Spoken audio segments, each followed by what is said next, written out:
on how to support smallholder farm in Northern Africa. And we're going to try and support their journey to sustainability. Smallholder farmers represent 80% of farmers in Africa. They have a fundamental role in delivering sustainable food systems. But as underscored by the Food and Agriculture Organization, many of them are poor, they're food insecure, and they have limited access to markets and services. They're also one of the first communities to face challenges due to climate change. But they can't help us if we don't help them. Companies, NGOs, and governments can take a leading role in solving the world's most pressing issues in line with consumer expectations. So what are the biggest challenges that smallholders farmers face in North Africa? How to support them in shifting to farming models that are both sustainable and economically viable? And what do these models look like? What resources and partnerships are needed to achieve them? These are critical questions, and to answer them, this event will drill down into Danone Ecosystem projects in North Africa. We'll hear from farmers from Morocco, the Environmental Defense Fund, which I will call EDF from now on because I'm French and I can't pronounce it, so it's going to be called EDF, the Environment, see, told you, the EDF, we're going to stick to EDF, Danone Ecosystem, and Care Egypt Foundation. All of them acting together with the same vision to build a more inclusive and sustainable food system. And this discussion is really about bringing real solutions and effective framework to these farmers. So it's only natural that we start today's webinar by a visit to a Moroccan farm. So why don't you and I just take a stroll down to Douar Aïroa. في دوار دوا في المزرعة ديالي. المهم كنرحب بكم جميعا، كنقول لكم الف مرحبا بكم عندي عند جواد وعيشه. فلاح من الصغر، الروح ديالي هي الفلاحه وبصفه خاصه البقر ديال الحليب، والحمد لله مشات معايا المدام ديالي عايشه فيه، الحمد لله معاونين على الوقت حنا كاملين مجموعه، انا وعيشه، خاصه انا وعيشه، من الوليدات راه كل شيء مشى كيقراو وحنا بقيت انا وعيشه هنا، انا اللي قابلوا المشروع ديالنا. كناش كنعرفوا بهذا المعنى، ما كناش كنعرفوا كيفاش الحليب، كيفاش البقر ديال الحليب، كيفاش خاصو يعيش، كيفاش خاصو ياكل. كنا المهم معذبين روسنا ومعذبين الكسيبه ديالنا. التغيير ديالي في هذا الشيء، في هذه الحياه كامله وفي هذا الدومين من 2016 بالضبط في دخل حليب بلادي ونونا، وداروا لنا تكوينات في التعاونيات اللي كنا حنا ما شادين يعني نقولوا الطريق، ولكن وجهونا بالطريق الصحيح. والحمد لله مع هذا المشروع ديالنا زادوا تبدلات ديك الطريقه باش كنت كنخدم، ما نغسلش البقره الضرع ديالها، ما كنحلبش بالماكينه، ما كنشد البقره كنحلب عبر السطال، كنجيب العجول ردعهم وكنجمعوا البهايم في واحد البلاصه الاولاد مع البقرات، حتى حاجه ما داك الشيء عشوائي. Le projet Hlib Bladi, c'est un programme qui a été conçu justement pour les petits éleveurs. Parce que vous savez, ils représentent à peu près 70% de la collecte nationale. C'est central de les accompagner pour leur permettre de se développer, de se professionnaliser et aussi pour vivre dans la dignité. ايوا بالضبط، يعني حليب بلادي حنا بالنسبه لنا حنا يعني كانت واحد يعني يستفاد منه واحد الاستفاده كبيره بزاف، لا في التطوير ديال التعاونيه ولا في التطوير ديال المنتجين. ملي جات حليب بلادي يعني جات بواحد الطاقم اللي وقف على هذا الشيء. كان الاهداف اللي عندها هي انها تخرج يعني المنتجين ديالها مما هو عشوائي، يعني على ان اساس انهم يتاطروا ويتكونوا ويصبح. بالنسبه للخدمات اللي كتقدم التعاون يعني للمنتجين ديالها، كنحاولوا ما امكن باش نوجدوا للمنتج كل ما يحتاجه. كنحاولوا مثلا باش نوفروا ليه ماشي المعدات كل شيء، ولكن بعض المعدات بحال الالات ديال الحلب، الالات ديال التوليد. يعني بالنسبه للمنتجين حاولوا باش يديروا اسطبلات خاصين بهذا البقر. هذا الكوري اللي كتشوفوا دابا راه تغير واحد التغيير اللي هو اجمالي. من قبل كانت عندنا كوري واحد مسدود، ما كايناش تهويه، ما كاين شمس، كانوا بقيرات مربوطين، كانوا بقيرات صغار مع بقيرات كبار. من بعد ملي توسعنا وتقادات الخدمه، البقيرات ولاو كيشربوا على حسب الرغبه ديالهم، واكتسبوا واحد الصحه مزيانه وفي نفس الوقت الانتاجيه طلعت.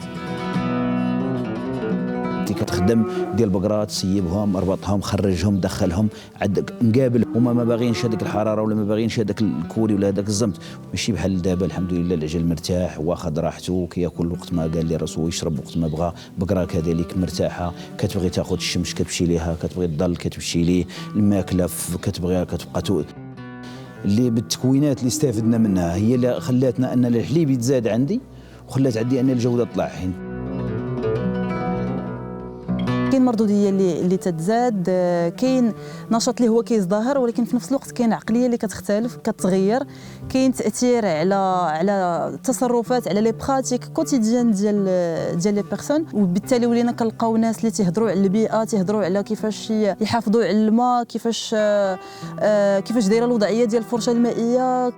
وفي الشق البيئي اهم حاجه اللي تنحاولوا نخدموا عليها هنايا هو الارتفاع ديال المردوديه، والحاجه اللي قدرنا نوصلوا لها الحمد لله هنايا عند عيشه وجواد، بمعنى بما ان المردوديه طلعت عند بقره وحده، هذا كيعني انه لي زيميسيون ديال CO2 ولا ديال CH4 غادي ينزلوا باغ 1 لتر دو لي.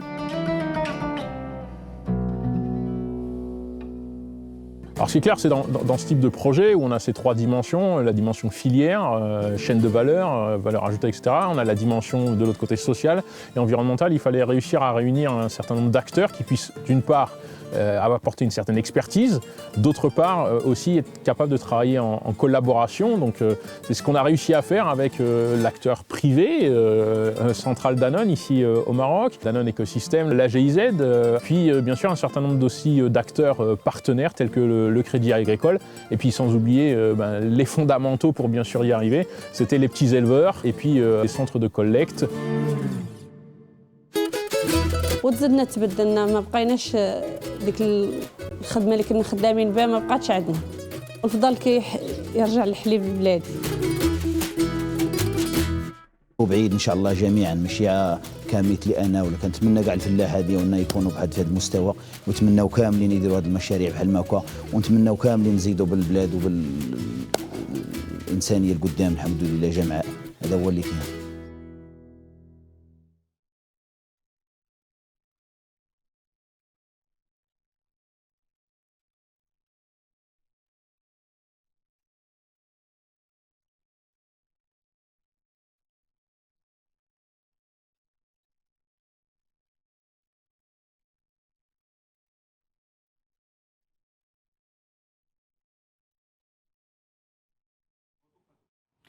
So how can more farmers be empowered like Jawad and Aisha? To answer this important question, we have some of the people and organizations whose goal it is to impact farmers in such a positive way. And today are with us, joining us from New York is Britt Grossman, Vice President, Climate Smart Agriculture at the Environmental Defense Fund, a leading global NGO that uses science, economics, and uncommon partnerships to find and scale solutions that benefit farmers' livelihoods, cut climate warming emissions, and build resilience on farms and throughout supply chains. We also have joining us from Egypt, Fahmi Hazem, who is Care Egypt Foundation Executive Director. He has been instrumental in the implementation of a similar program in Egypt, and we'll talk about that because it's a fantastic program. We have François-Henri Derien from Danone Ecosystem, the non-profit who's hosting this webinar. He's an African expert who builds projects with local teams in Morocco, Algeria, and Egypt. And Emmanuel Marchand from the Danone Dairy Africa team, who's based in South Africa, that is supporting the expansions of projects in Africa. Good morning or good afternoon, wherever you are in the world. Thank you very much for being with us here today. We had a glimpse in the video on some of the issues that those smallholder farmers are facing. But I really want to try and have the specific of the social, environmental, and business challenges that Danone is facing in North Africa. And Mr. Marchand, as General Manager of Danone Sustainable Milk in Africa, you're probably the best place to answer that. What are the main challenges?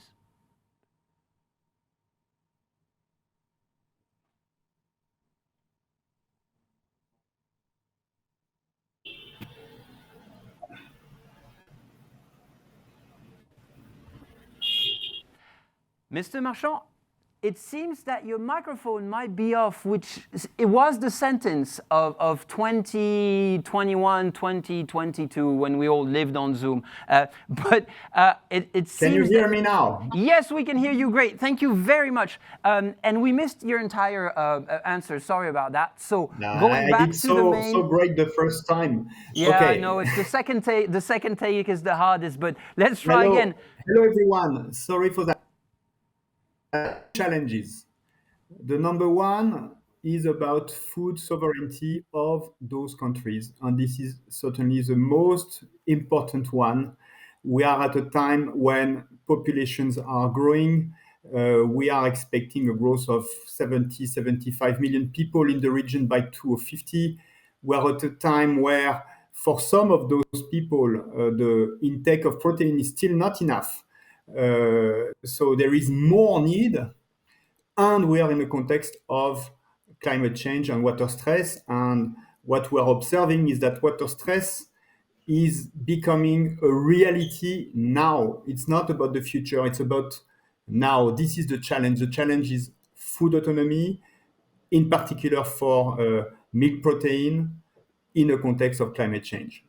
The second challenge for me is also the opportunity in reality, which is what we are discussing now, which is all of this will depend on those farmers that we've seen in the film, those farmers that represent 80% of the milk industry. Of course, there is a challenge because indeed, we are talking about many farmers. We are talking about hundreds of thousands of farmers across Morocco, Algeria, Egypt, Tunisia. So we need to do that at scale. The resilience of those farmers, well, we've seen in the movie. It's about improving the productivity of the cows, which is itself about a lot of things from animal welfare, the genetics of the cow, the feed, the access to water. It's also about the quality of the milk that needs to be improved, and that includes cooling systems, that includes transportation. So a lot to do, but it is also about climate resilience, and this is very important. Those farmers are in a milk business that is using a lot of water, that is emitting a lot of methane, and we need to make sure that we build the farmers' resilience as well as the climate resilience. But I believe this is also the opportunity that we'll discuss later. These are critical challenges on a global scale, and you mentioned just the sheer number of farmers that are impacted. So what are you doing about this? What is Danone's actions toward trying to address most of these challenges? So I would like to say three things. The first one is we are committed to support these transitions. We are a big dairy player in all of these countries.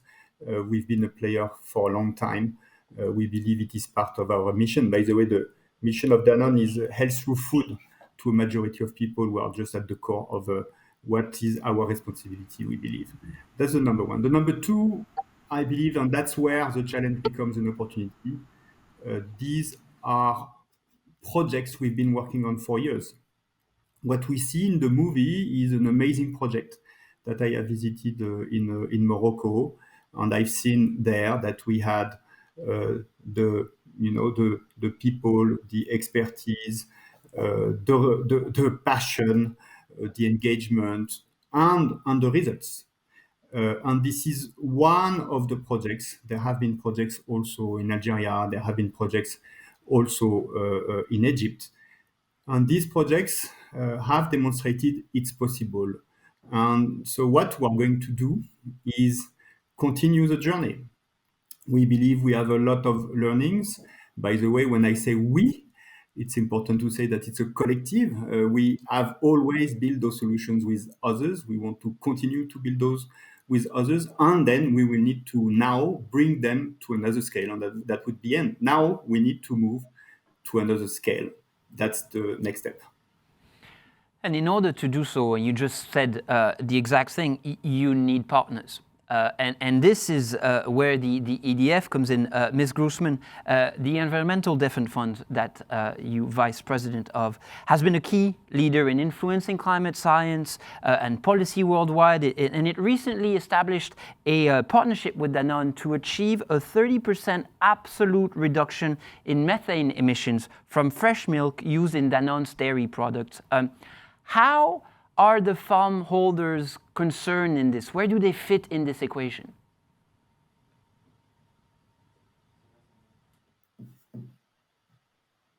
Step back and just sort of, when we're talking about methane, really, both Danone and EDF, we are really focusing on climate resilience, as my colleague just mentioned, because that is the way to ensure that we put farmer livelihoods at the center of our work, nutrition, animal health, rural communities, all those really important aspects. So this is not just about methane, and it's also not the lens through which we start the work.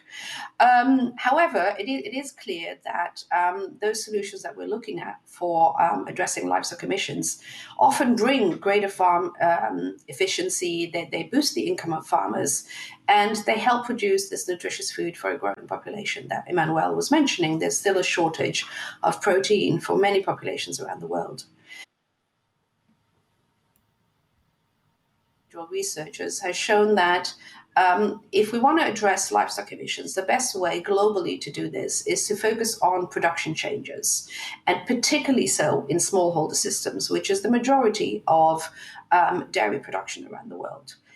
And as we've seen through this beautiful film, this is all about people and on-farm adoption, working with farmers, not against farmers, on how we can put them at the center to help bring about effective solutions that can improve their livelihoods, that improve the health of the animals. So Danone's work with smallholders and our work with smallholders is all about boosting the profitability of these smallholders while reducing or addressing some of these methane emissions. And we're doing this through looking at sort of herd management, feed management, and manure management. This is indeed, sorry, go ahead. You were saying. No, go ahead. No, but as you were just describing an extremely virtuous circle, which is to show that doing good business and doing better business is pretty much the same thing. But I was wondering, why the emphasis on methane specifically, and not, just another gas or another marker, or just CO2, for example? Yeah. Thank you for that question. So at EDF, we've been really focusing on methane for the past decade because our researchers found that it is an extremely potent gas. So it is actually 80 times, that's 80 times more powerful than carbon dioxide in warming the atmosphere in the first 2 decades when it goes up in the atmosphere. This is crucially important. So I have children myself. I'm 50 years old. I can see things changing. Where I live here in New York, we have not had snow this year. It's really odd. So warming is happening now. As Emmanuel said, water stress is happening now. Anything we can do to slow down the rate at which the planet is warming already should be our absolute priority. And that's why methane is really at the center of all our work. Now, to meet net zero by the mid-century, which is the overarching target for many policymakers and companies, we will have to prioritize both carbon dioxide and methane. So this is not a question of either or. We need to do both. And so this really important gas, methane, that I've just mentioned, about 40% of it comes from agriculture, and the majority is from livestock. So that's why we are so happy to be partnering with Danone and other partners around the world on livestock management, because it's a crucial aspect of addressing methane. And as we're talking, the IPCC is actually delivering its latest remarks and reports, and they do highlight this extremely importance of trying to change the method with which we nourish ourselves, because it is a huge driver of climate change. But you also mentioned something so critical, which is to work with farmers, and none of this is done against them. And in order to work with farmers, there's a great example in Egypt. It's a project called Alban Baladna, which won the Arborus 2022 Gender Equality and Diversity Trophy for its solution, which is tackling social, environmental, and economic challenges in Egypt. And we have with us Hazem Fahmy, and he's Care Egypt Foundation Executive Director. He is instrumental in that process. So, Mr. Fahmy, congratulations for that prize first. Thank you very much for being with us live from Egypt. Can you actually tell us what you've achieved with farmers, and how did it answer some of the very specific challenges that we just mentioned? Sure. Let me start by what we achieved. We established 7 milk collection centers, 23 milk collection points, that employed about 190 staff, and I'm going to talk perhaps later the role of women and all that. Not to mention the hundreds of thousands of Egyptian pounds in additional income to the farmers. It was crucial to establish this, that we think of 2 tracks. One, which is institutional linkages between the farmer, the agriculture cooperative, then being linked to research centers or to the Ministry of Agriculture, and also to companies and buyers. So that's one thread of connections. The other one you can think of is the value chain itself. And again, it starts with the farmer. How can you build their knowledge? How can you provide them the technical assistance needed? And also give them access to well-priced, reasonably priced feed, and to buy their milk at a reasonably and fair price as well. So it always starts with the farmer or ends with a market, whether it's an institution or the actual buying process itself. And you just mentioned in your description that women played a critical role in this. Why were they so instrumental specifically? Well, women are the caretakers of the cattle. They play a crucial role within the household. When there is additional income that comes to the family, they are the best in place to actually utilize it to the better life of their children.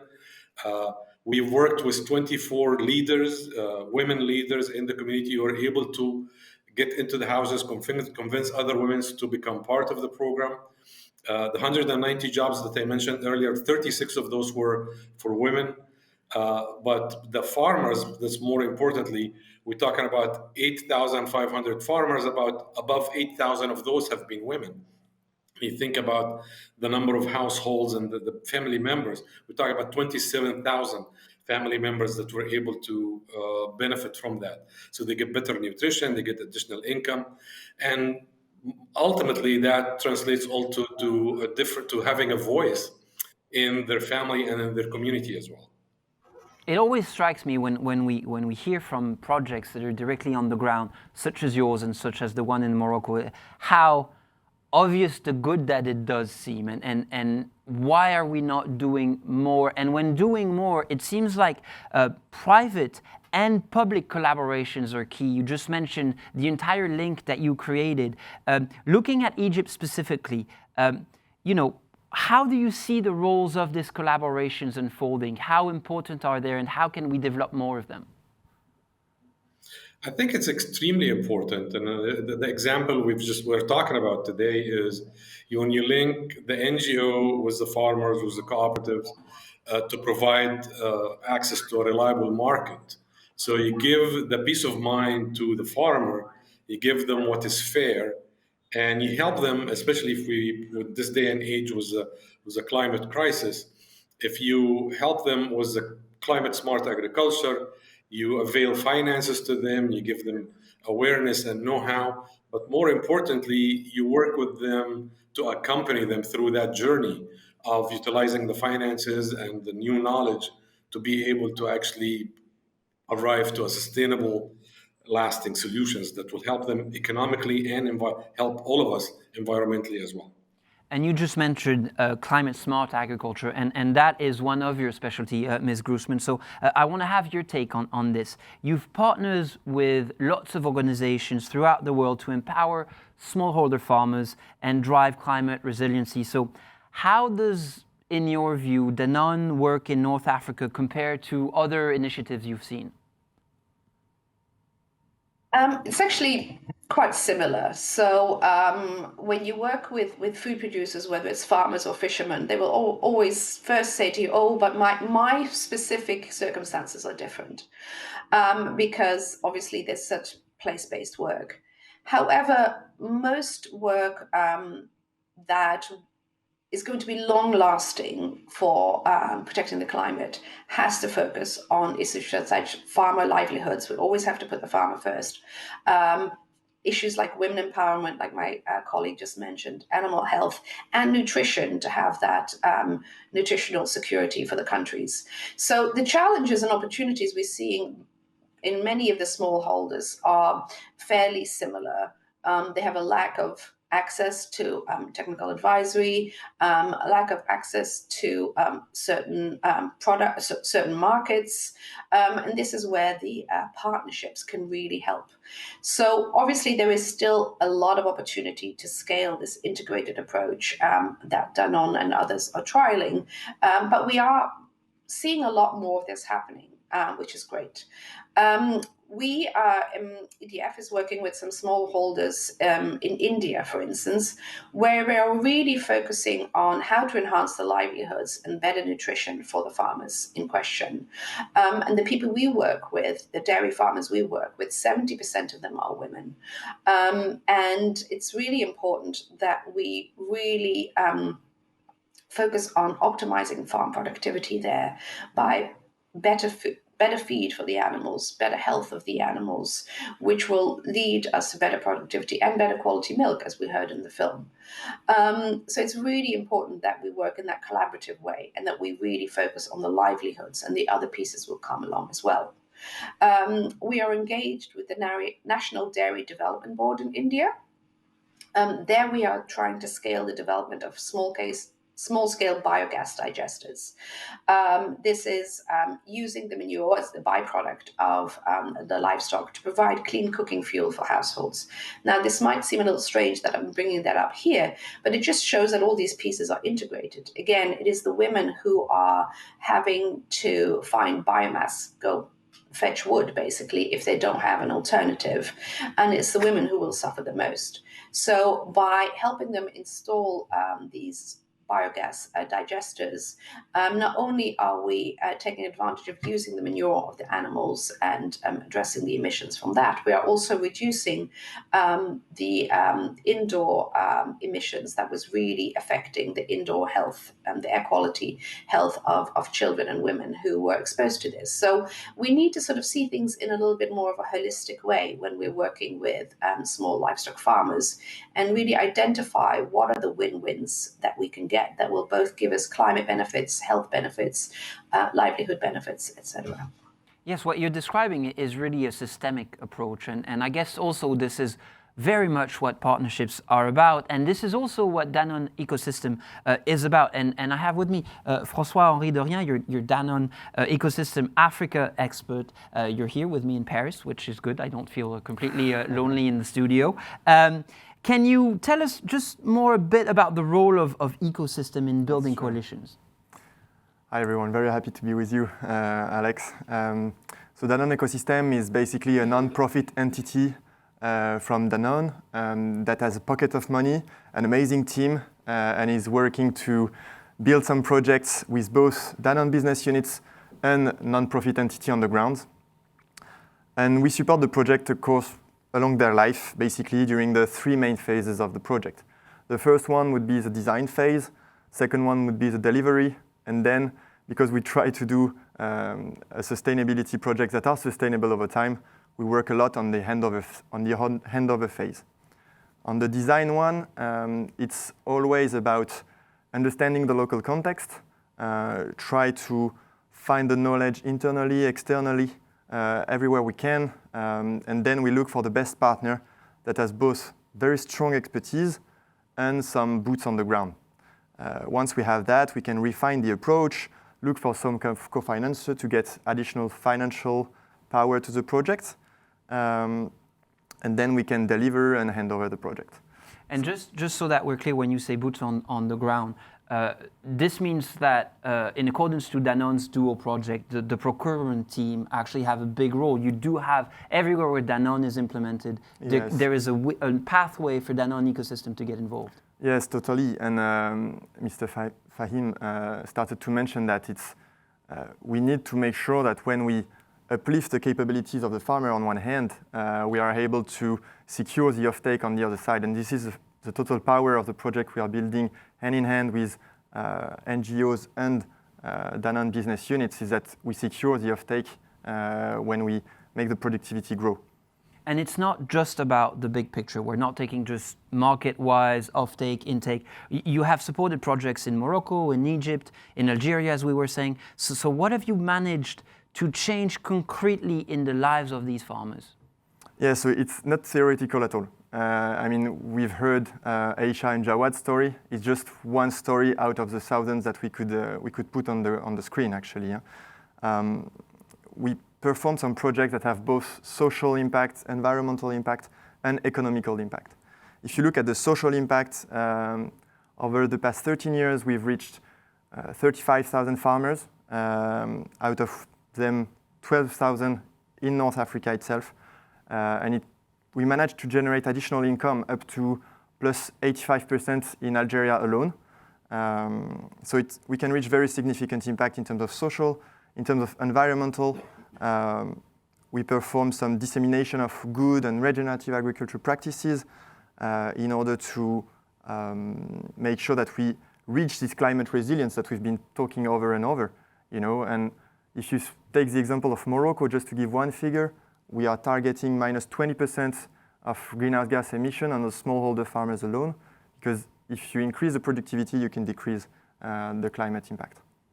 And let's keep in mind, every action helps. We're really talking at everything that can impact or actually just slow down the pace at which our climate is changing is a very good action and a much needed one. You were talking about Aisha and Jawad, which are the two farmers that we saw in the opening field. I'm very curious now. Can you tell us what's next in the Moroccan project that we actually saw in this film? So we are very much advanced in the design phase of a scale-up of the phase one. As you saw at the end of the film, we reached more or less 2,000 people during the past few years. We are now targeting to multiply by 5 the impact, reach 10,000 farmers. Again, the design is very much advanced. It's in the validation process, so stay tuned. We very much hope to be able to give a good news in the coming weeks. Monsieur Marchand, that's exactly on the point of scale that you were mentioning, really multiplying the effect of this project. And it seems that we sort of know what to do. We have proof of concepts. We know that on the ground it helps farmers. We know that it's business-wise it makes sense. So what's missing, really? What do we need, or what do you need to scale these projects? Thank you, Alexandre. Indeed, as I was preparing for this webinar, I was thinking we have everything, and the challenge now is how can we really accelerate and scale. So we have everything because indeed, what François-Henri just said is we had projects across 3 countries touching 12,000 farmers. It's not a small number. It's already some scale. And at that scale, we have a lot of evidence of what is working, a lot of learnings too, probably of things that are not working. We also know, by the way, the time it will take, because let's be clear, to transform agriculture is not something that you do, in a day. So we know a lot, and we are extremely confident that indeed there is a very strong synergy between this resilience of the farmers, their livelihoods, and the climate resilience. So what do we need to scale? Well, I would say first, we need to move to the collective we made to an even stronger one. Of course, we worked with the governments in each of these projects. They are a very important stakeholder. I believe governments in Northern Africa are reviewing today their agricultural policies and plans within that context of water stress. We need to really ensure that we are 100% aligned and really contributing to those plans, because these plans, as we said, are urgent in the context of water stress. We have been working from the beginning ourselves with NGOs, with people that bring science. Yes, let's make sure that we bring all the science we can, all the learnings we can. Let's have the NGOs that we've seen that have supported the work on the ground, all technical support we can get. Let's make sure that we make the best of everything we have built so far, and let's build the solutions together. And then there is the funding. And that's probably the last elephant in the room, is we need to scale. That means we need to scale the funding. And Danone will play its role, and Danone will increase its funding, but there will be a need for even more. I believe we need 10 times more funding than what we have for Morocco to really change agriculture in Morocco. And by the way, it's not about the milk that Danone is buying in Morocco. It is about, in the end, again, the food sovereignty and the livelihoods of thousands of farmers in Morocco. And we need to tackle this one. I'd like to keep this idea of key learnings going. Ms. Grossman, EDF has been involved in many projects around the world. You were mentioning projects in India just earlier. Could you share with us, maybe one advice for people who are watching us right now and who are seeking to duplicate similar models of inclusive and sustainable business models? What's your biggest takeaway? Thank you, Alexandre. Well, my biggest takeaway is that it's possible. It is possible to improve farmer livelihoods, improve nutrition, food security, animal health, and climate resilience, all while addressing methane emissions. That is pretty amazing. Now that we know that this is possible, we really do need to scale. And so we have a global opportunity to integrate climate policy and livelihoods policy in both the public arena and the private policy and action arena. So many large countries, for instance, India and China, they are really focusing on rural livelihoods as a political opportunity, a political priority. And so these type of projects fit in that really well, in that they do improve rural livelihoods, but at the same time, they also address climate emissions, which is just so important. And I think it's really important for countries and companies to really start investing in food and agriculture as climate solutions and not sort of overlook them as they have been for quite a few decades, to be honest. And I think focusing on smallholder solutions first is really essential to both build a climate resilient agriculture, improve the livelihoods, and therefore improve the lives of billions of people. So EDF is really inviting other food companies. We are very happy to be joining with Danone, but we're inviting other food companies, farmers and farmer groups, and policymakers globally in many countries to join us on this path towards 2030 climate results, which we know we can do it. We know we can address methane while improving rural livelihoods.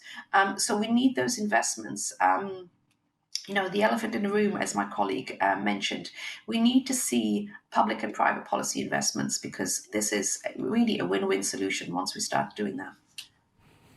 And what about you, Hazam? What advice would you give to the people watching based on your experience in this groundbreaking project in Egypt?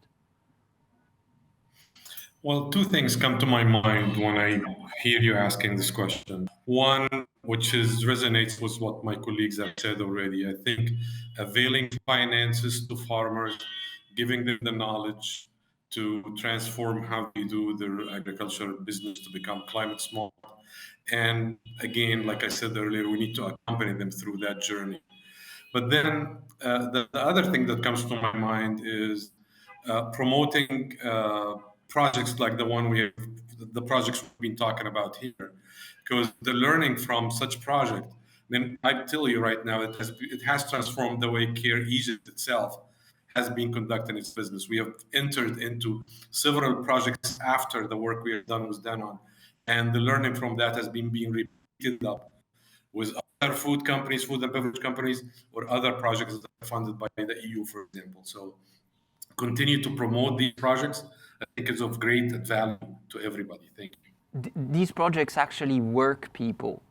There's really no reason why we shouldn't implement more of them. But then there's another and sort of a last question, which is to you, François, which is, we've heard about the elephant in the room, which is these projects need funding, and they do require a lot of it because we got to change the way we produce and consume foods. That's understandable. But what about the concrete levers, on the ground to implement the projects? Yeah, so we've been talking about it during the discussion, and many levers have been mentioned.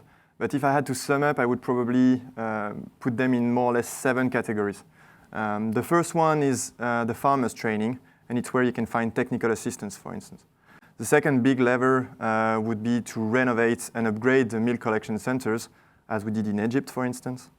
Third one would be the farm improvement itself, and you need to unlock access to finance for the farmers so that they are able to invest in their farms. The fourth one is feed support, because you obviously need feed for the cows if you want them to produce some milk. Fifth one was mentioned by Emmanuel, it's genetics improvements. It has a lot of potential, yet we need to be careful about it, but it works. The sixth one is water access, and the seventh one would be to make sure that we have the proper advocacy and we are aligned with local public authorities. Just zooming in on farmers training and on MCC upgrades.